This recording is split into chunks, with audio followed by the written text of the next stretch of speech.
Hi guys, it's Shannon. As you would have seen below, this is a product review on the Master Makeup brushes by Dean Nixon. So I actually got this brush, well, not this particular brush, this is a new one I got, but I got the blending brush in my Her Fashion box, and I really liked it, and I've been using it every day since I got the Her Fashion box. So I wanted to buy another one as a backup, and you know, while one was being used, or if I hadn't had a chance to spot clean and whatnot, I'd have a backup. So this is the packaging it came in. I've taken the brush out. You can see it's nice pink and white, black, very defined, and it's got a little bit of information in the back saying it's all natural bristle brush. It's an Australian design. Dean Nixon is an Australian MUA, but these brushes are actually made in China. And it just gives you a little bit of information like how to use it and whatnot on the back and care for it.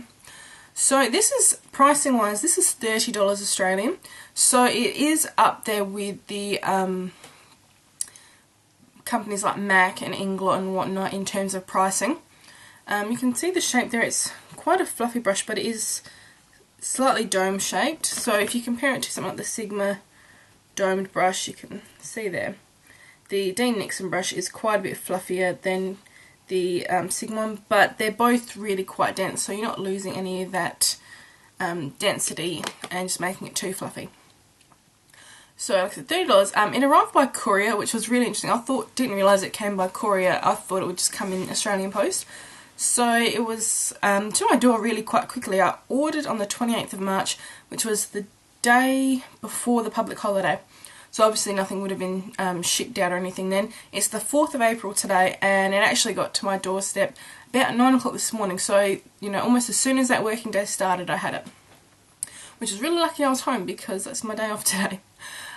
So let's talk about this brush, why I love it. So this brush, with the dome, I've got quite hooded eyes, as I've mentioned before in other videos, and this brush really gets into that crease. And with the tip it allows it to, it sort of really gets in there, and then the fluffiness of the brush allows it to diffuse the shadow really well. You know, obviously the further you hold back, the lighter effect you get, but the brush handle itself, you know, you've got your fat a bit there, and it feels quite comfortable to hold, and it diffuses shadow beautifully. Since I got my first one, I've been using it every day, which is pretty uncommon for me. Like, I do have quite an extensive brush collection, so I do rotate brushes quite a lot, but I have been absolutely adoring this brush.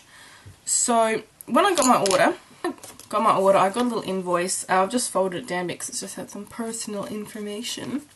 And what was really nice was Dean actually wrote me a little note down here.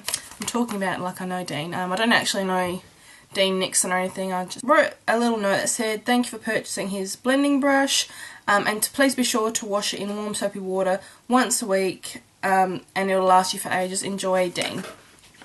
So it's a really nice personal touch to actually get something like that. I'm just going to go with the thought that he has actually personally written that letter, because that's kind of cool. It's almost too... With a name like Dean Nixon, it's really quite flattering to think that he's had time to sit down and write this. So that was really nice, and if you're watching this, Dean, which I don't think you would be, but thank you for the personal touch. It was really nice and very unexpected. Seeing as Dean mentioned about brush cleaning, it is really important when you get a new brush to make sure you wash it. You can do it in whatever you want. My preference is to use baby shampoo and then my brush guards or my Sigma brush roll to dry them. But when you wash them, you just want to make sure you don't get any water into your ferrule. And when you dry them, that they're either upside down, that's where your brush guards can come in really handy, or at least, if you can, sort of slightly on an angle facing down, so then the water drains away. Otherwise you'll get, like, I like to call it ferrule rot.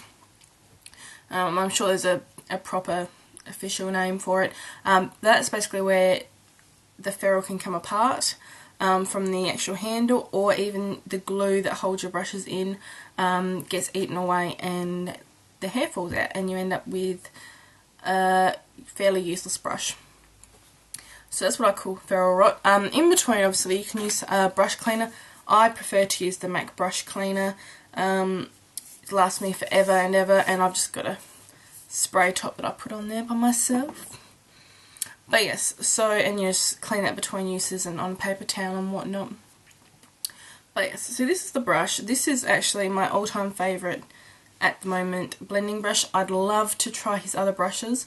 I eventually will work my way up to trying his other eyeshadow and face brushes. Hope if they're as good as what this one is, I'm sure I won't be disappointed. But at the moment, I'm just going to keep with my blending brushes and see how we go from here. So my question of the day is, what is your favourite brand of blending brush and why?